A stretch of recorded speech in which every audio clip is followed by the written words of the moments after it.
First of all, it's an honor to be here and to have the opportunity to share this panel with all of you. Welcome everyone, and thank you for joining us for today's session on marketing and tourism intelligence. Our esteemed panelists bring a wealth of experience to the table, focusing on the intersection of data, marketing, and the future of tourism. As we navigate an increasingly digital world, the role of data in shaping marketing strategies and enhancing tourism experiences has never been more critical. The evolving landscape of tourism requires a holistic approach to growth and sustainability. Key elements such as effective destination promotion, robust data ecosystems, and innovative marketing strategies are essential. Leveraging collaborations between public and private sectors and integrating advanced technologies like artificial intelligence can significantly enhance the sector's resilience and adaptability. By focusing on these areas, we aim to create more personalized and enriching experiences for travelers while empowering businesses with data-driven insights. In this session, we will explore these critical themes and discuss how we can shape the future of tourism through cutting-edge marketing and tourism intelligence. Well, we're proud to have Antonio Sánchez. Antonio isn't just a data analyst for Visit Benidorm's Smart Destination project. He's a translator, transforming raw data into actionable strategies to enhance the tourist experience in Benidorm. He's also leveraging data to create more engaging content for Visit Benidorm's social media channels, proving that data can be used to tell powerful stories. Joining us from Florida Atlantic University is Anil Bilgihan. Hello. Professor Bilgihan's research interests are a perfect fit for today's discussion. He's an expert on using artificial intelligence in decision-making and the application of online strategies in the tourism industry. His work also touches on crucial aspects of customer experience in the digital age. On the website, we've got Dr. Ulrike Gretzel. Hello. She brings a global perspective to the discussion. A senior fellow at the Center of Public Relations at the University of Southern California and director of research at Netrographica. Dr. Gretzel has over 20 years of experience studying the impact of emerging technologies on tourism. Her work expands social media and mobile applications all the way to the metaverse, ensuring we consider the future landscape of marketing in tourism. And last but not least, Irene García. Hello. Irene is the head of business and CDO of MAWDY, Mapfre Worldwide at Digital Assistance. Her extensive experience leading in insurance and assistance brings a unique perspective to discussion. Understanding customer needs and developing data-driven strategies are hallmarks of Irene's career, making her a valuable contributor to our conversation on marketing intelligence in tourism. I know we are all eager to hear from these remarkable individuals. So without further ado, let's dive into our discussion of innovative marketing on tourism intelligence. We will start with Antonio Sánchez from Visit Benidorm. So, Antonio? Yes. Antonio Sánchez is a key figure in Visit... ¿Puedes viendo si quieres? Ah, no, pero aquí está. He's a key figure in Visit Benidorm's Smart Destination project, and we'll explore how data analytics is transforming the tourism experiences. He focuses in the innovative strategies being used to analyze large volumes of data. Ah, okay. Oh, yes. Yeah, yes. Okay. Yes. We'll start with Ulrike, that she's 7:30 a.m., I believe. No, Ulrike? And it's time to have breakfast, so we'll let you... Okay. Dr. Ulrike from University of Southern California, as I said before, will bring a global perspective to our discussion. Dr. Ulrike Gretzel will present on the value of deep data in tourism marketing, her extensive research into the impact of emerging technologies from social media to the metaverse. Will offer a forward-looking view on how these tools can be harnessed to drive marketing strategies. Ulrike's global perspective and her analysis of technological advances will provide valuable insights into the future of tourism marketing. The floor is yours, Ulrike. Thank you so much. So I have a very short presentation because I'm hoping that we will have some time for discussion, but I would like to throw out some things that I have been thinking about a lot. And so I will hopefully be able to move the slides for you, but all right. So you should be seeing a slide on data overload, is that correct?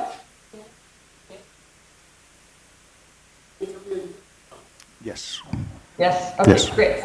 So smart tourism has really allowed us to collect a lot of data. We've made a lot of progress in the tourism area in terms of what kind of data we have available. But unfortunately, I think it also has kind of like made us fall into this mantra of getting more and more data. And I would like us to stop and really ask ourselves, is more really better? Because there is this danger of data overload, and we really need to carefully think about the gains we might achieve from more data. So this is not necessarily a given. So one of the issues I have with smart tourism is that we do not have a good data valuation framework. We seem to kind of fall into this first framework a lot, the 3 V's framework, where we basically say, well, as long as the data set is large and we get it fast and there's a lot of diverse data points, then this is good, right? This is valuable data. But I would like to kind of encourage you to think about maybe some alternatives. What if we actually think about data from an information value perspective? Then it means that data sets are more valuable if they're more accurate, if they're relevant to our marketing strategies, for example, and if they're timely, right? You see a shift here in the emphasis. Or we could adopt an infonomics framework where we say, well, we actually want data that generates more revenue, that reduces costs, and actually improves our decision making. And I think we'll hear about that from the Visit Benidorm presentation as well.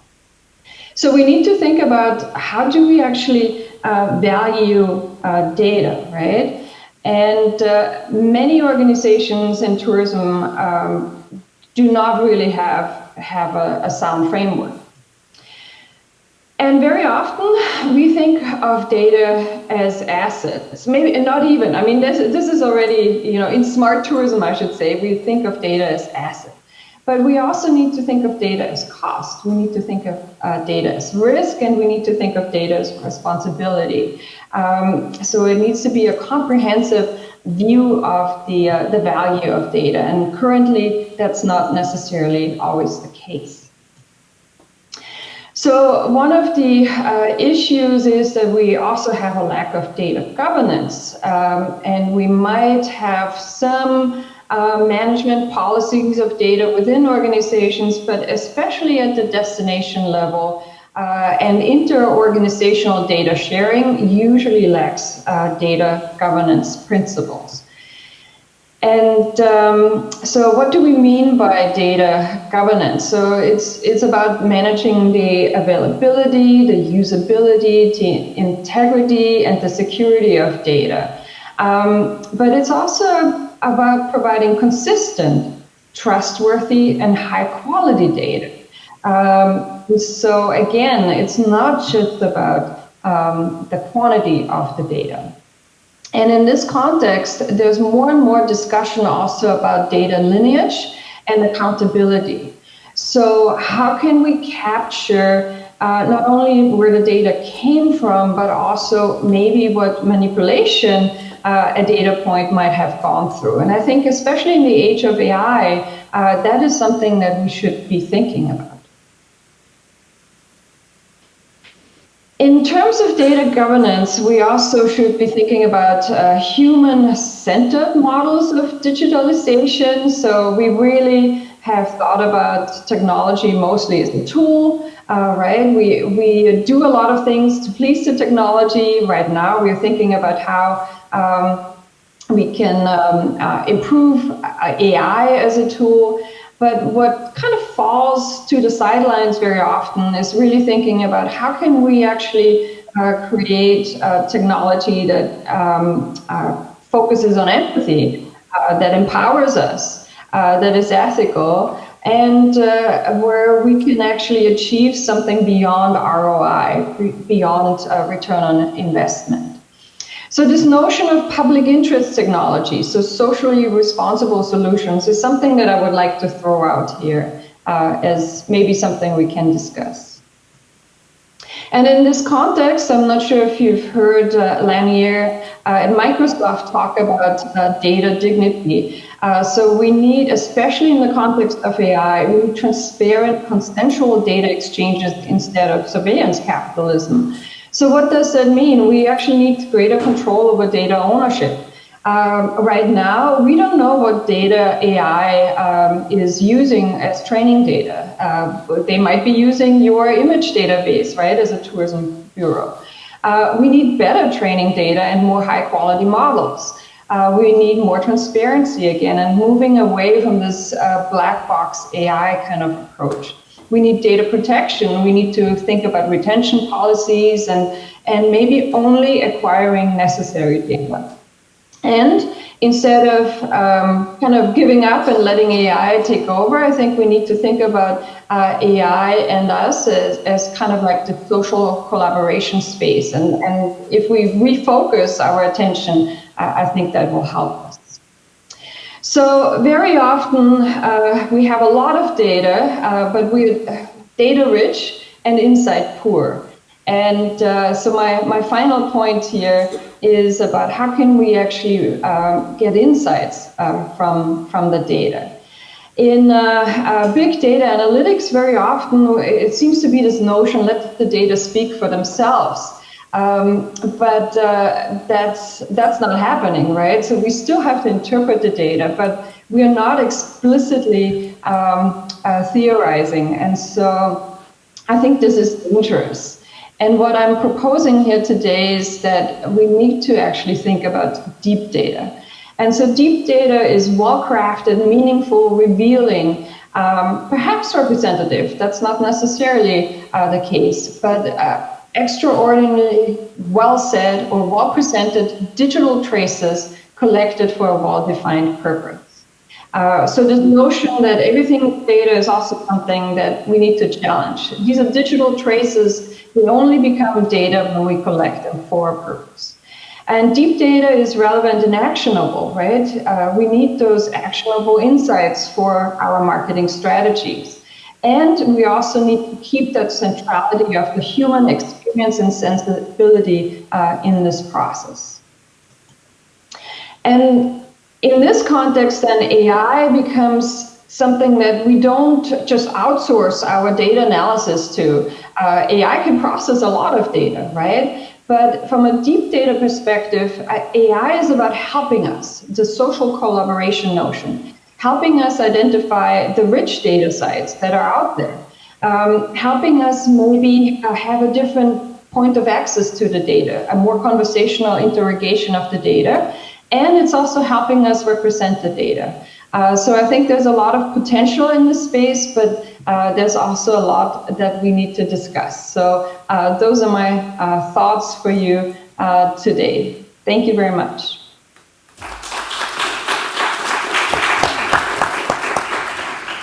Wow, Ulrike, is really amazing, your work. Very interesting concepts like deep data and data dignity. It's really interesting. So we shall move on, and we'll start with Antonio Sánchez from Visit Benidorm. Okay.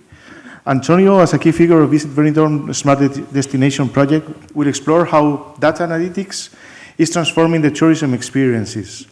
He focuses on the innovative strategies being used to analyze large volumes of data to enhance tourist engagements and satisfaction.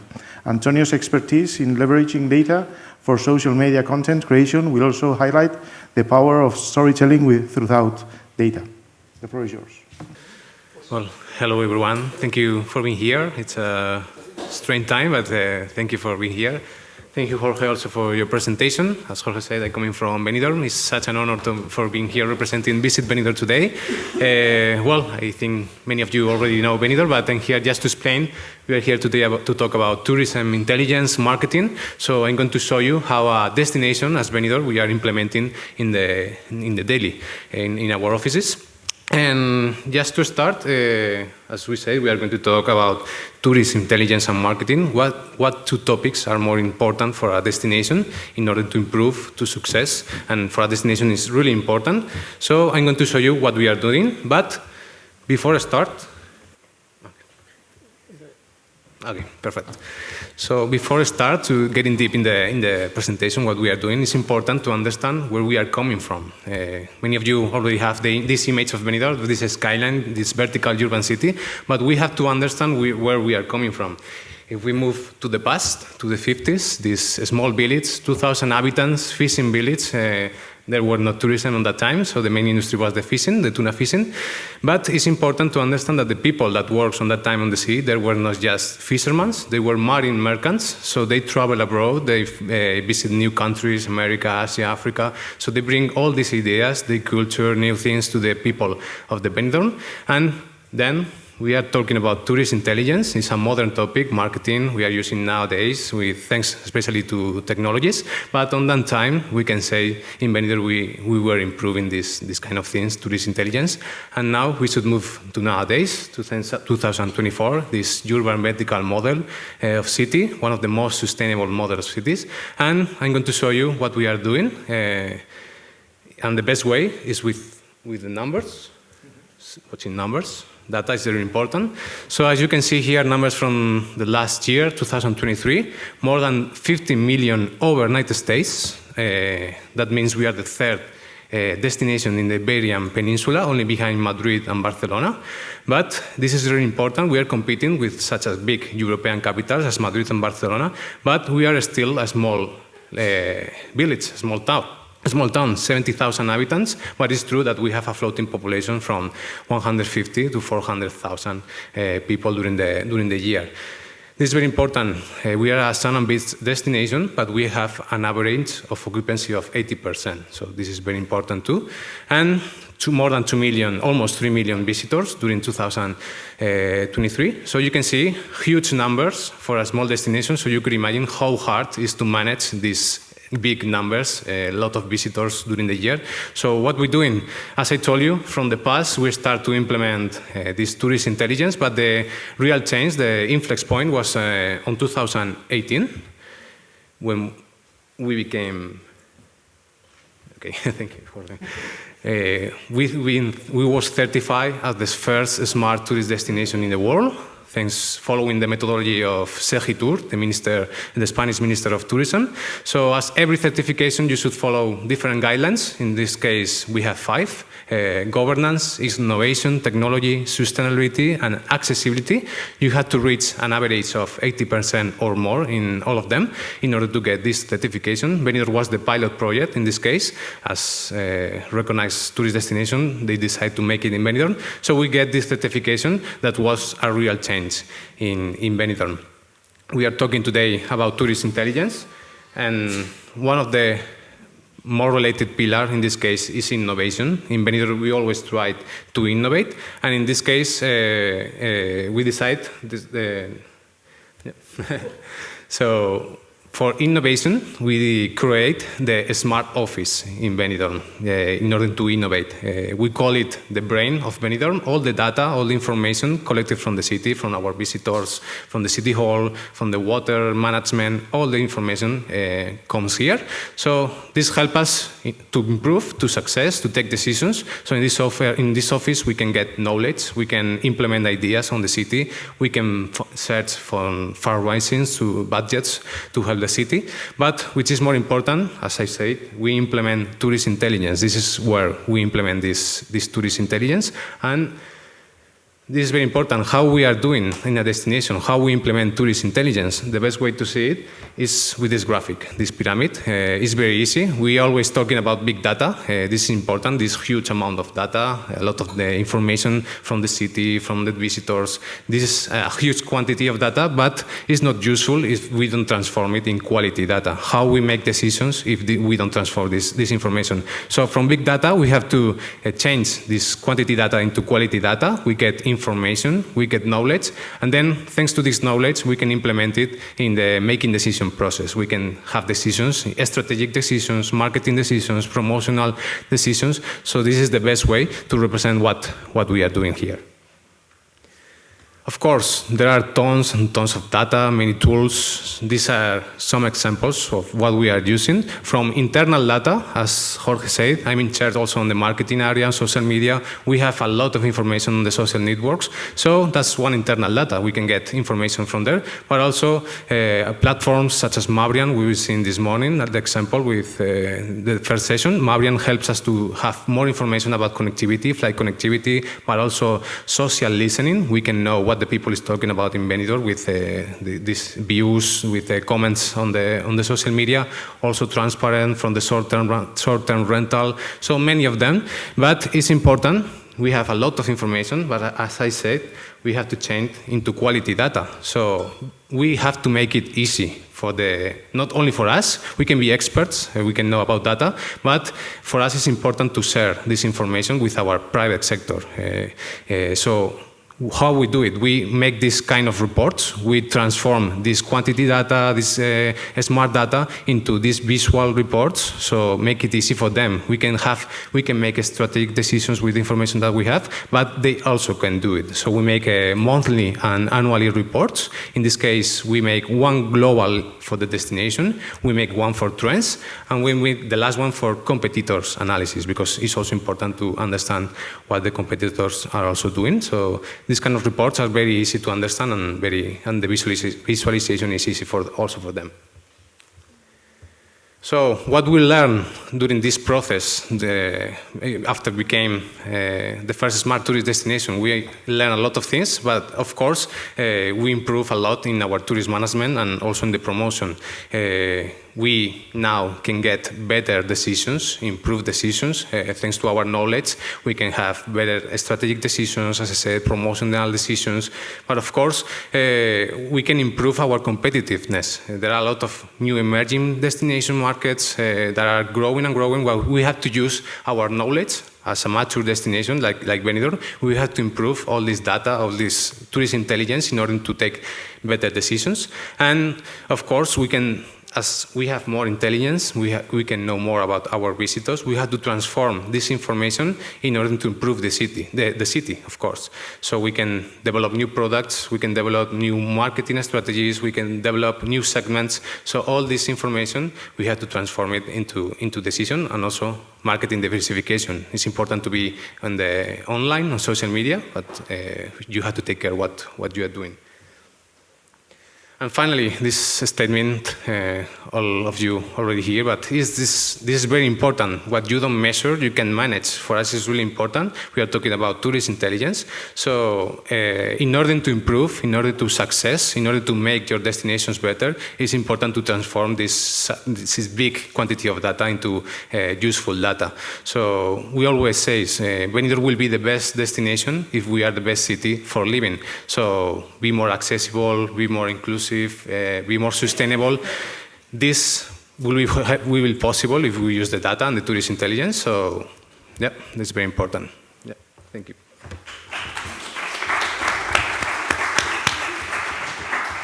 Antonio, congratulations. This is the real use case of a destination, and it's with us. So thank you very much, Antonio. Okay, so we are having Anil Bilgihan of Florida Atlantic University. Professor Anil, I mean, my head exploded when I had to study your papers and your information. So I think it's a honor for us to have you here. He will explore the role of artificial intelligence and decision-making within the tourism sector. His insights into online marketing strategies and customer experiences will provide a comprehensive understanding of how AI can be used to optimize tourism operations. Anil, thank you. Thank you, Jorge, for the introduction. And it's such a pleasure to be here back in Tenerife. Now I call here my second home. I came here in January for a Fulbright to study sustainable tourism and innovations. And I got to spend 4 months here and getting to know the people and getting to know the scholars in the community. And it was a truly enriching experience for me. So it's such a privilege, and I'm honored to be here among you. And the talk that I prepared for this presentation, I thought, like during the other people presenting, it is kind of oxymoron in a way that talking about tourism intelligence, marketing, and increasing more people to come into destinations and increase the revenues, whereas we are also talking about the sustainability of the destinations, right? And I know that all of your performances are being measured by the growth, and we are in this the system, and we just want the things to grow, and entire thing is built on that. So it is, at this point, we still can use the marketing, but just to make maybe more sensible decisions, more critical decisions, to maybe nudge people to make better decisions for the environment, for the communities, and for themselves as well. So it is, I try to use the AI to make this happen because it just gives vast information, and we can use maybe AI in a more sensible way to make tourism destinations more competitive while also being more sustainable. If you look into the highlights, there is a now rapid pace of AI adoption. All companies are now using APIs to just investigate and just explore what they can do. As Dr. Gretzel mentioned, companies have massive data, and people had been talking about big data, but they did not know exactly what to do with that. Now they're using those various APIs, from the weather information to the flight cancellations to the ocean temperatures, all various things to find patterns. And this is becoming, by the use of AI, more practical. And there are many innovations. I'm sure that if you look into now new companies that are opening up within the domain of AI, it is of thousands, and they're all trying to invent things, but they're all trying to make us more productive, make us more efficient, and make us to utilize the data to make better decisions. And there is a massive market opportunity for our industry, for tourism industry. One of the showcases is that if you look into how internet actually revolutionized the travel, AI is going to do the very similar impact in very, very soon. Like if you go to any travel website, the parameters are very similar now. You just put a destination, put the dates, maybe how many people are going, and that's it, right? Like there is not so many innovation. Now AI-based systems will get data from you, the places that you visited, the restaurants that you spent the most time. It knows your calendar. It's all connected, and the cost of search going to decrease significantly. And instead of just looking for a location, you can just type the things that you like. Let's say that I am a X age of person from this place, and I like hiking, and I also like to experimental food. So it will just find you the best ways to actually spend your vacation. And this could be made in sustainable ways by considering the food carbon print, where you'll be traveling to. And the newer systems now will be also create the itineraries for you, so that the tourists don't need to actually search for things to do, right? If you look into the traffic of Google, it had been dropping significantly over the past few months, right? Because people are using the generative AI to questions that they had instead of going to the Google search box. This is why also Google is trying to push their Gemini so fast even with the errors that they had, because they don't want to drop their market share. But I think the future of travel is going to be very AI-based. It is going to be an assistant for us to make better decisions for our travels. And as a marketer, we can use these also for personalized marketing, right? Like, obviously, all of us do segmentation, and we have like our frameworks how to create segments. The CVBs that I work for instance, we have like very specific segments, and we will show the ads like at different places based on the weather conditions and all. But this is all going to be very automated, very easy, and it's going to be a lot more accurate, right? It is the confidence intervals are going to change because you will be making the decisions with huge amounts of data, and it will be also data that will nudge people to make, again, better decisions. And we can go into the next ones. And obviously, most of you are aware of the chatbots and virtual assistants, and these are also going to be there to stay. And these are going to be also more seamlessly connected with the property management systems. Like once people check in, they could opt in for these tools, and they can order anything that they want in the guest room, and the robots and so on and so forth will bring these things that you ordered, or you can just ask for recommendations, and all these are all happening very, very quickly.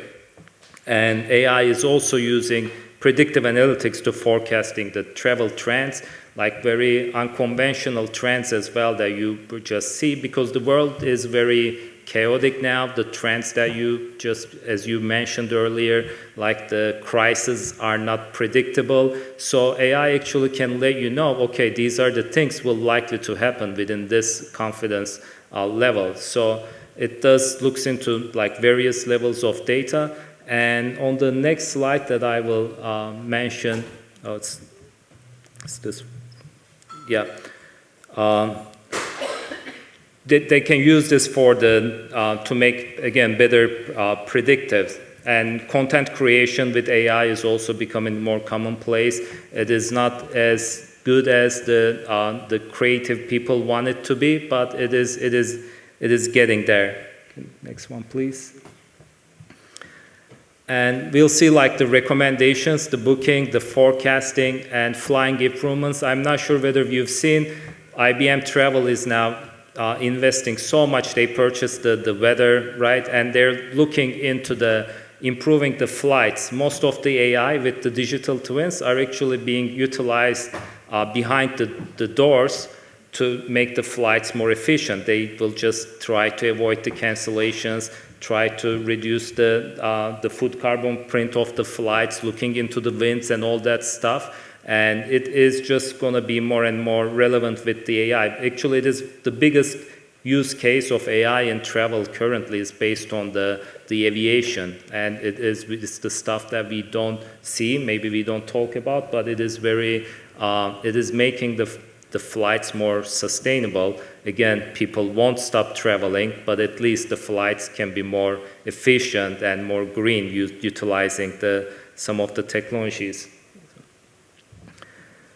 And consumer insights, again, like you mentioned that you purchase data from various places, and the AI will be able to just make the consumer insights even more accurate, like to the point, saying that, well, you were segmenting these people, but there is an entirely untapped segment right over in this area. So it will be creating various segments that maybe you were not aware of before.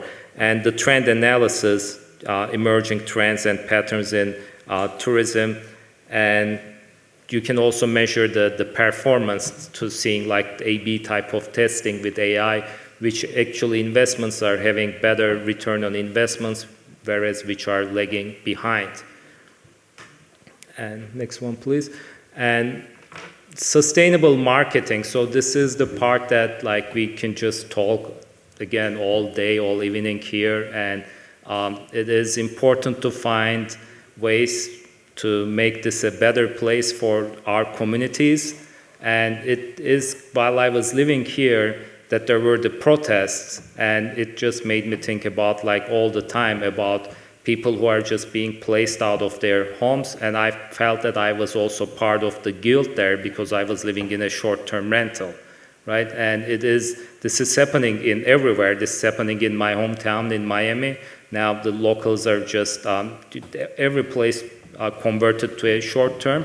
And this is in a social way, it is not sustainable. Like we cannot just have the people can have the housing crisis, and we have to look for the suggestion earlier that there were discussions about regulations, but what type of regulations that has to be discussed, and also sustainability regarding the data as well. AI is going to create, like it's going to even divide this productivity gap even bigger.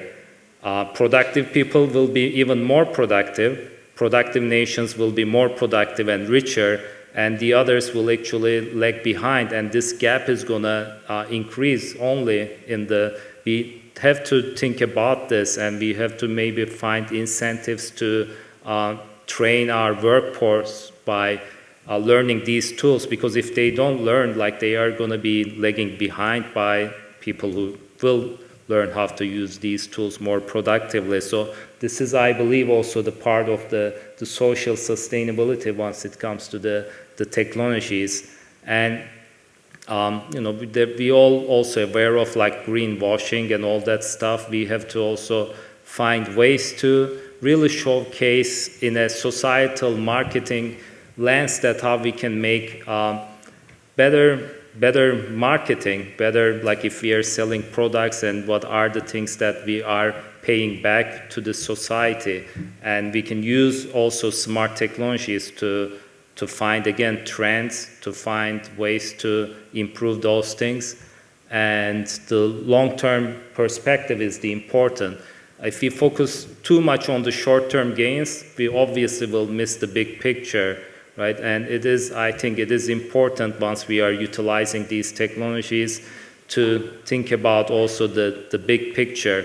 I'm sure that you've seen like White House, they created a sustainable AI adoption like strategies for the companies, but a lot of companies are just like trying to find loopholes to go further and further, doubling down on these things without thinking about the long-term consequences.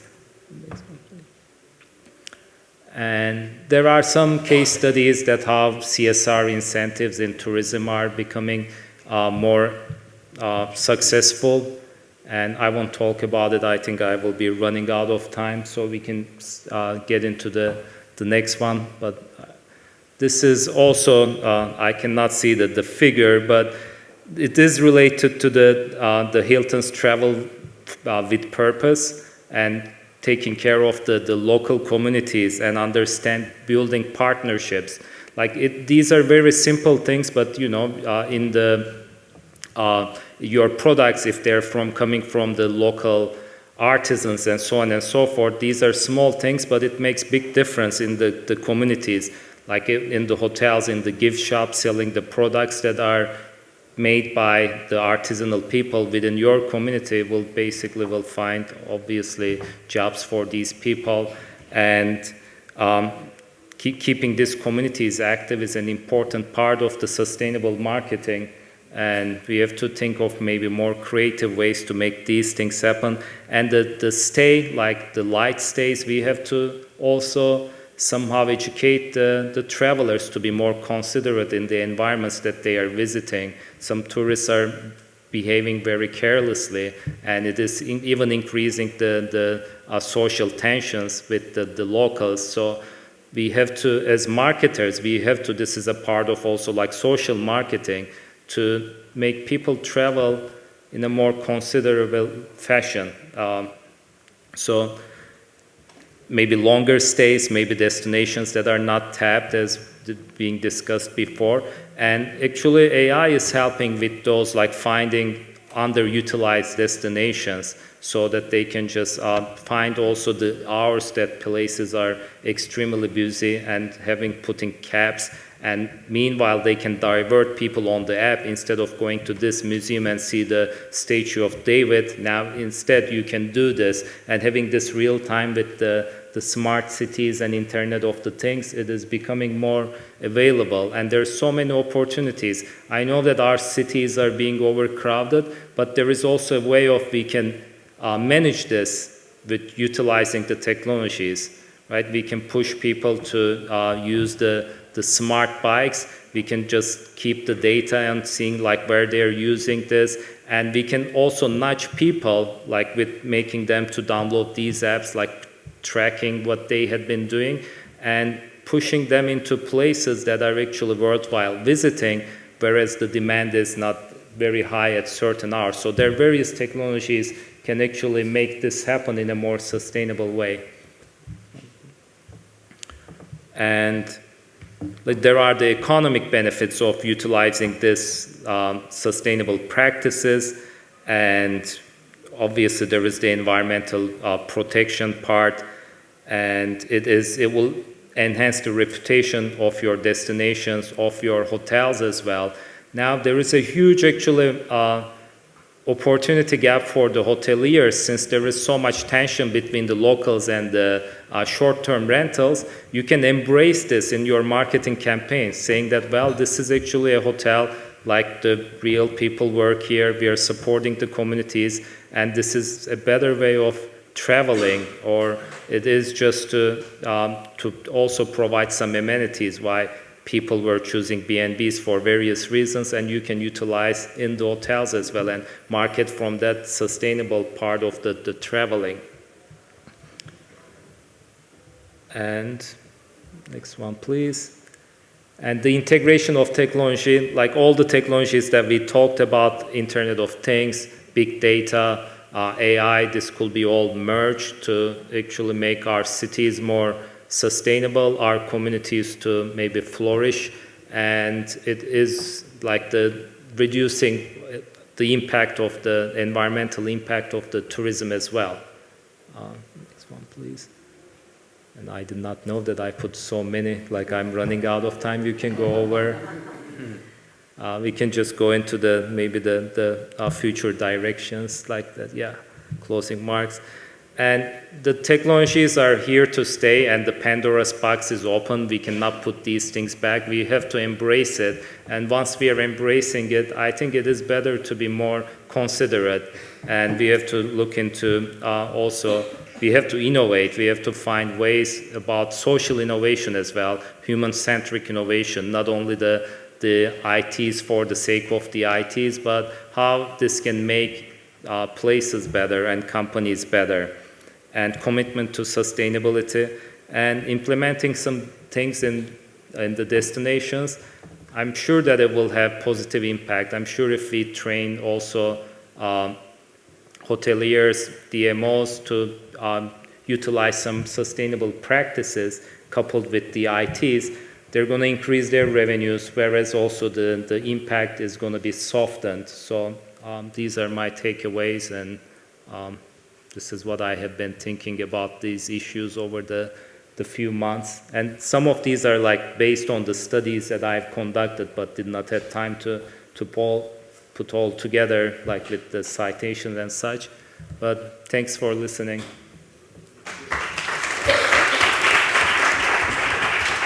I told you there was lots of things to learn from you. So thank you, Anil. I think we have to talk more.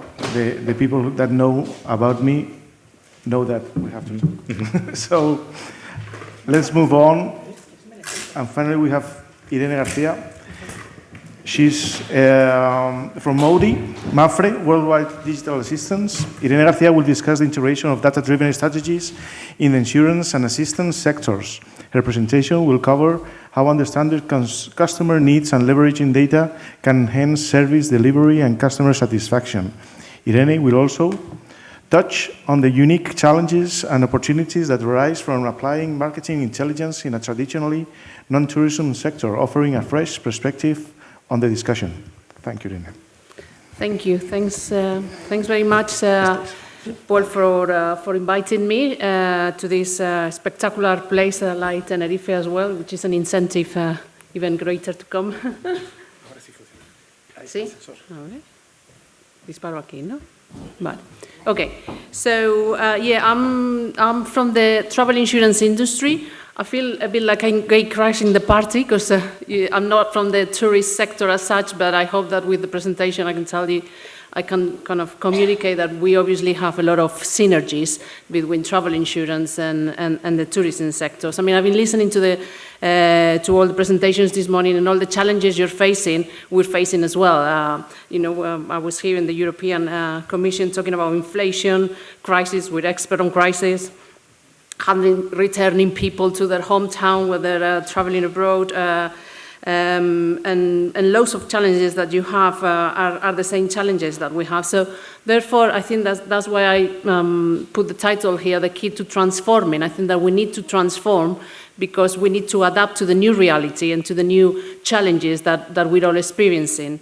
So it's important to develop new ideas and new business models because aside from the challenges we already mentioned, the traveler is also changing. The demands from the traveler are different.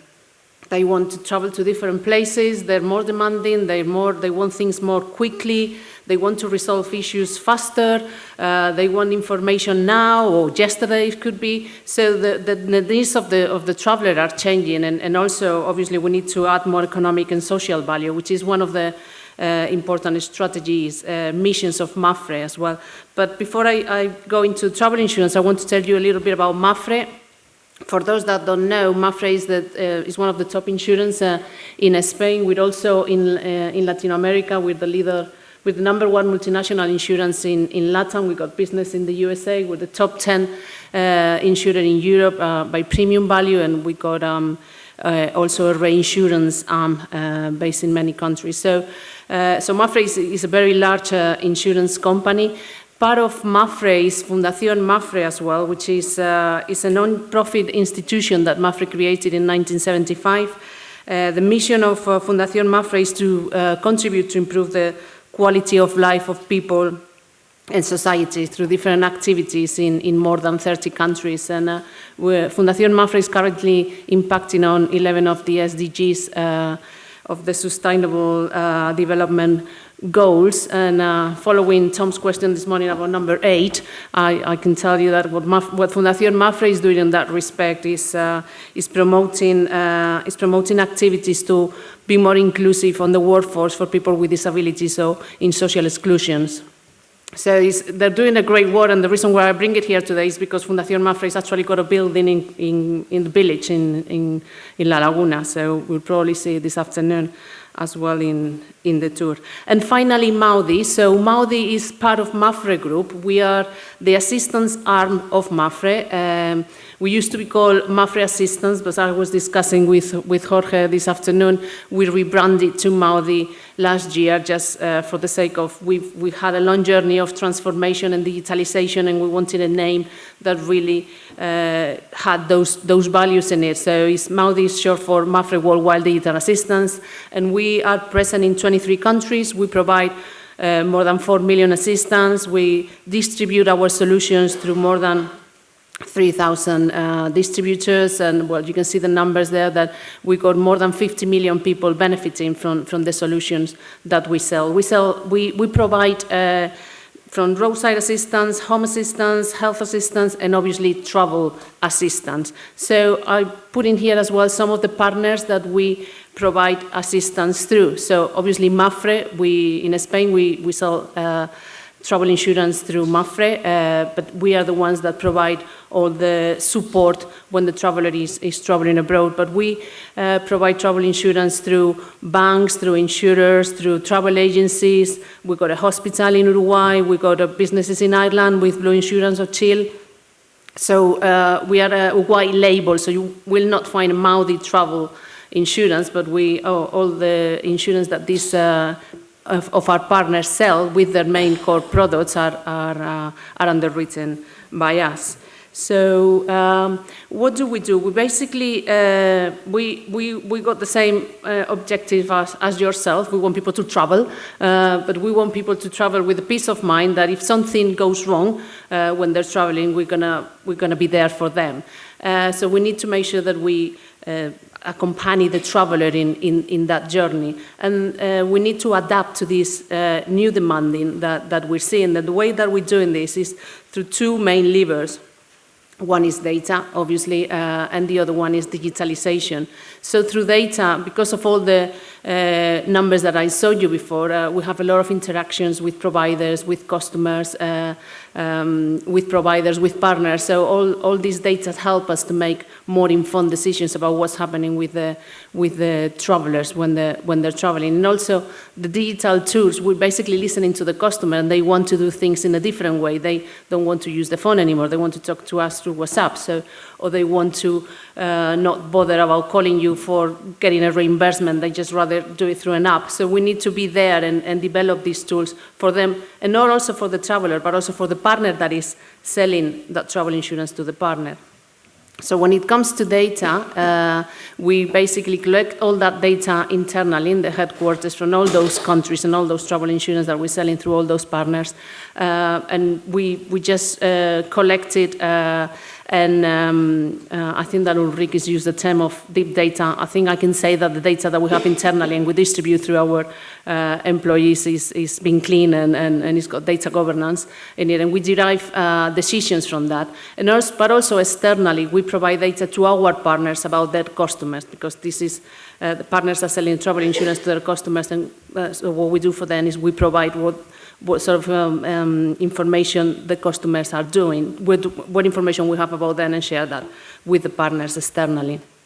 Some of the data-driven decisions that we've made is obviously to personalize the offer. It's not the same when a traveler travels to Europe, where the health cost is a lot cheaper than if you travel to America. So the cost of your insurance is going to be different. It's not the same if you're an 18-year-old or a 70-year-old, because you may have pre-existing medical conditions that we need to cover. Or if you're a British student going to Mallorca, that's a high risk, as we all know. So they need to be, so through that data we learn the type of, to evaluate the risk, but we also listen to the customer and try to offer them all the channels that they want to talk to us through, and we are able to sophisticate the pricing of the insurance. But when it comes to the service as well, we also try to improve the service through the data that we're getting. We're constantly looking at service levels, how long is the customer waiting for a call back from us when they have an issue when they're traveling.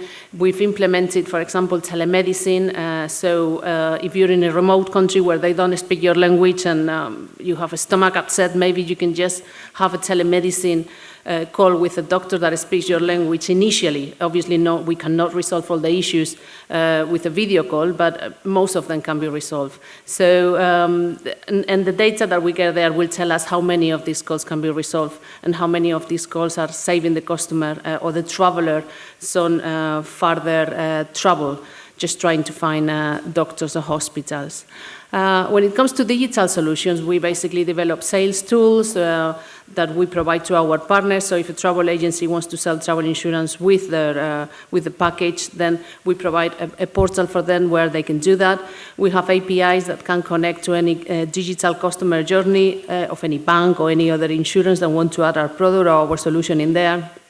We got quote engines, so a lot of digital tools that allow us to sell and allow those partners to sell our solutions. But also on the back office, when it comes to reporting that claim, we have developed PWAs, which is an easy way to kind of report a claim. Again, if it's something like I want to claim the receipt for my lost luggage or I want to claim the reimbursement of this medical cost, I can do that through a PWA. If it's something more serious, obviously you need to call us. But also what we've done as well, if we have the online prescription, so there'll be some remote places where if you need to get an antibiotic, you need to go to the hospital.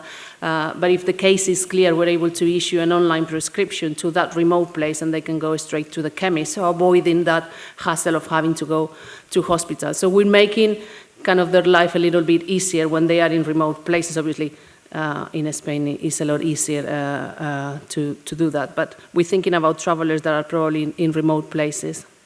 We also are integrating third-party collaborators, like, for example, Blink Parametrics, which we recently integrated in our business in Ireland.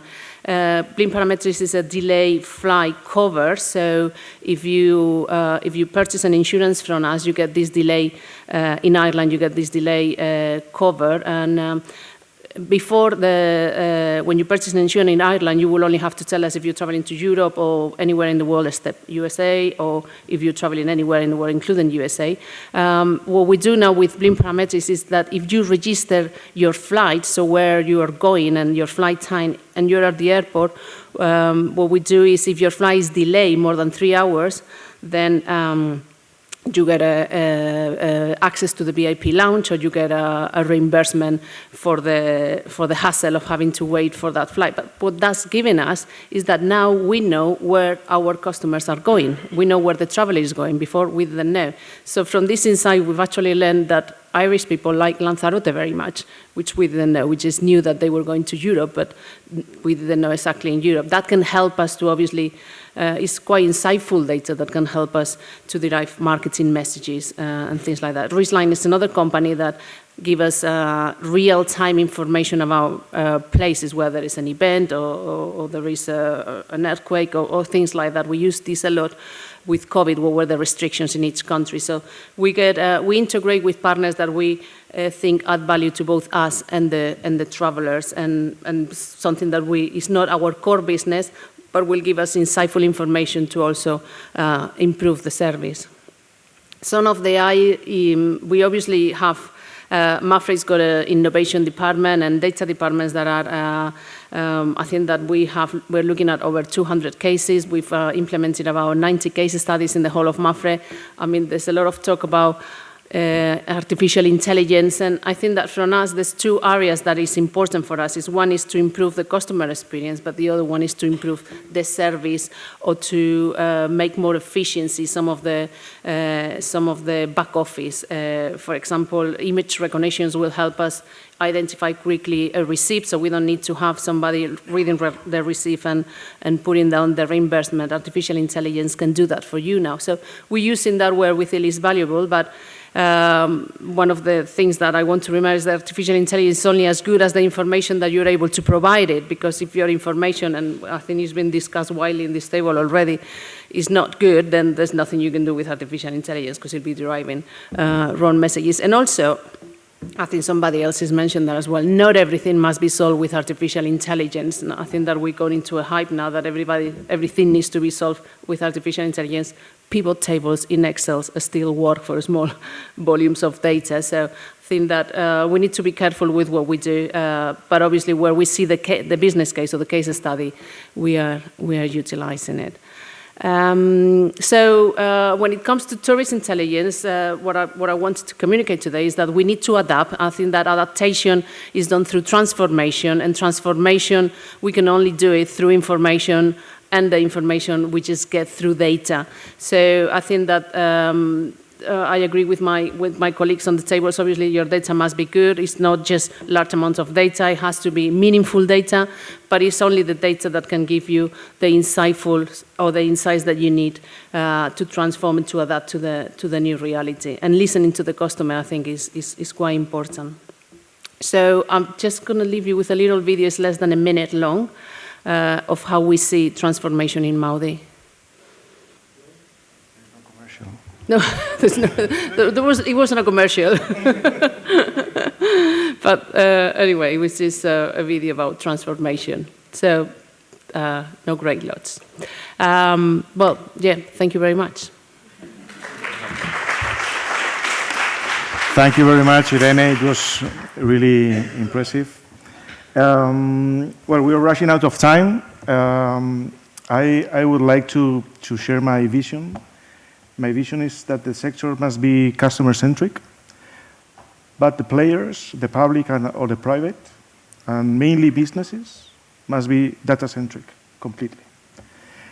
And wrapping up on a kind of assault, okay, I would like to to share your vision and your thoughts in the data-centric sector. I mean, if tourism is a data-centric sector, how it should be. Okay, so maybe Antonio, or maybe Ulrike, can we? Yes.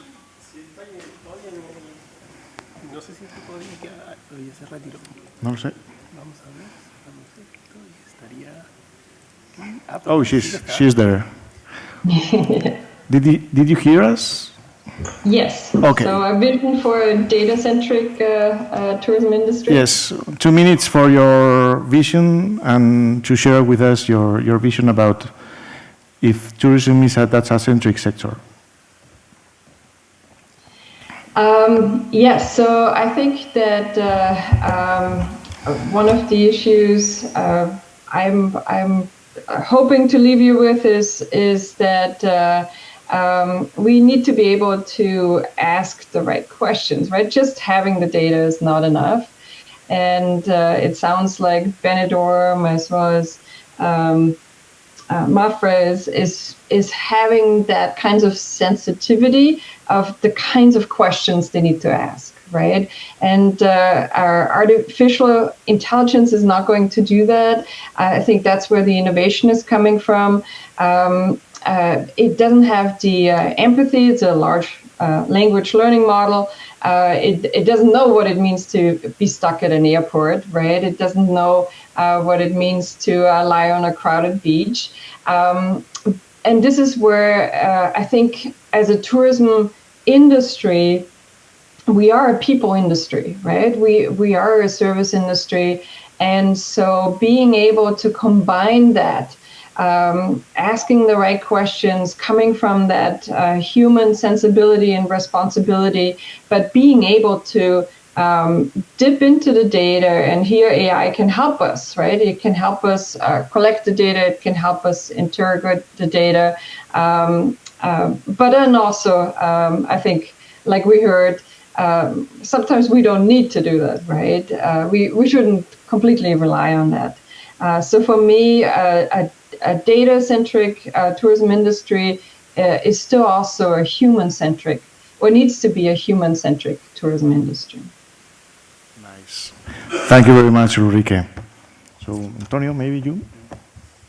Yes, that's true what Ulrike said. Human-centric is really important, but especially when I was showing our methodology for being a smart destination, I think one of the most important pillars is governance. Share the data, it's really important for us.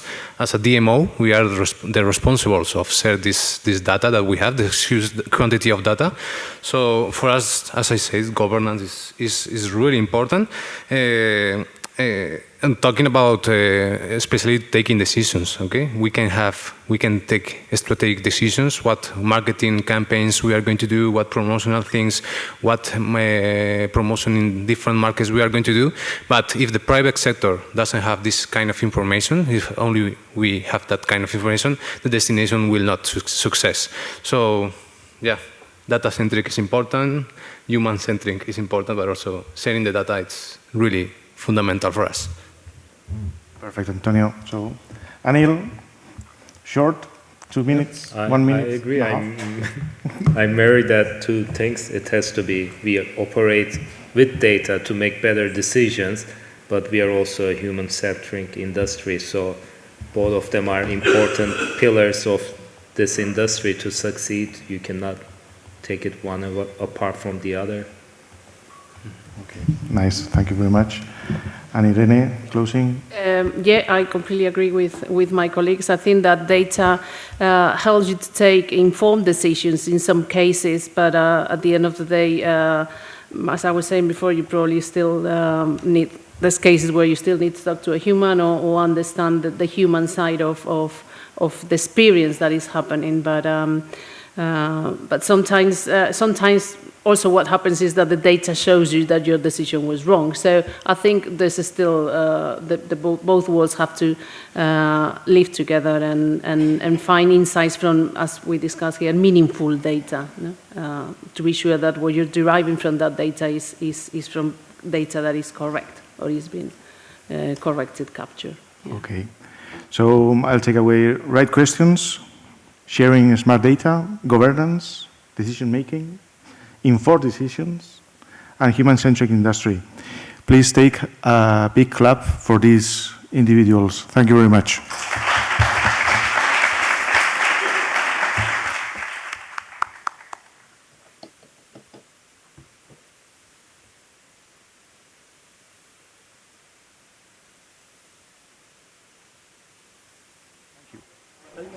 A question. Okay. There's a question. There's a question. Hay una pregunta. Ah, hay una pregunta.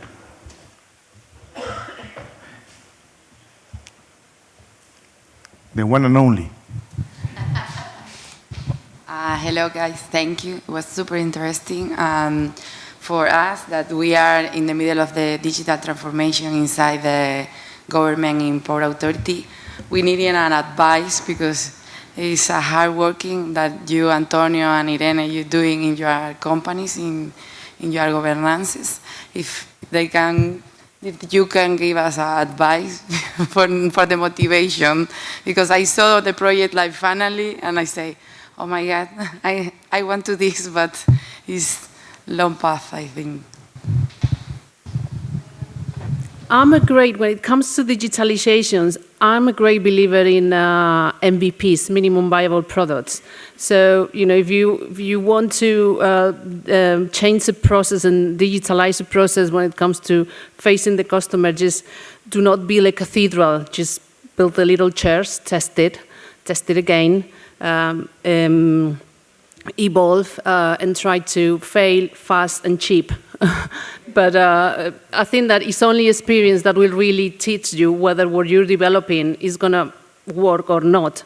Because you may be thinking that, I'm going to develop this technology and customers are going to love it, and then you put it into production and nobody likes it. So I think that testing in the meantime and just developing small things will be my advice. Antonio, if you have something. Well, I know it's a hard path, this wall of data. Well, for us, it's been a long path. As you see, from 2018, we became a smart destination. For us, was something new. You had to train, you had to be at date all the days. I recommend for you, if you are, I don't know if you are a small team, a big team, small one. So just share knowledge with your colleagues, training sessions, because you don't know what your colleagues know. So we are always sharing knowledge between us. I discovered this tool, I discovered this AI intelligence reports or something like that. So training, and training. Thank you very much, everyone. Thank you.